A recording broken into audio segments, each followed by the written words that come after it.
It could start by asking, oh, you just got to tell me about that picture on the wall. That picture's been there. I want to hear about that picture. And they would tell you the history of all the pictures on the wall. Is that you in the picture? Yes, that's me when I could just jump across a 4-lane highway. Everybody want to tell their story. Everybody has a song. Everybody has a story. It's the journalist, it's the photographer, it's the photojournalist that sings their song. Going through the house and finding all these old photographs was really fun because as a kid, you kind of forget that your parents had a life before you existed.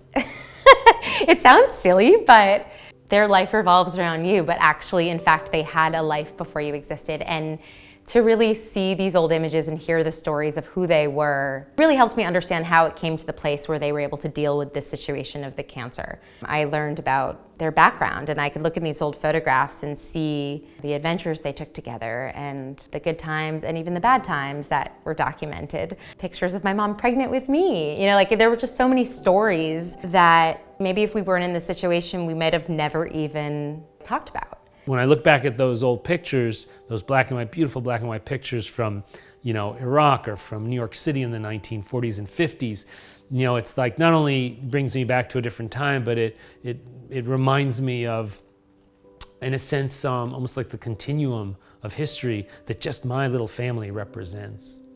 Young folks, I don't know if they're going to have like a small camera embedded in their forehead and they blink for a shutter. I don't know.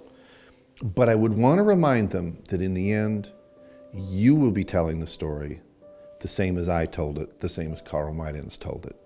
You're going to go up on a porch with grandma or a stranger.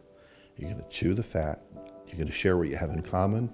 You're going to be delightfully excited about the things they know that you've never heard of, and that boosts their ego and it makes them feel like their life wasn't a waste. And you will have a relationship that will seem months old in 2 hours.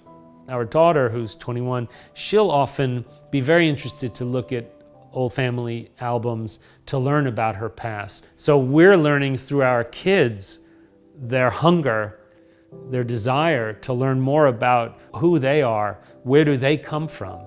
And regardless of how much we might tell them through our, verbal narratives, there's in some ways nothing that kind of conjures the imagination, but also lays down facts than looking at old photographs. I realized that photography really was a collection of memories. Photography allowed me to sort of discover the past that I didn't know about. If your house is on fire and you're rushing to get to family albums, you're taking a risk. You're actually making a decision to take a risk to save these mementos from the past. And that, I think, shows how powerful photography can be. To me, almost every picture is magical. It represents something that never existed before.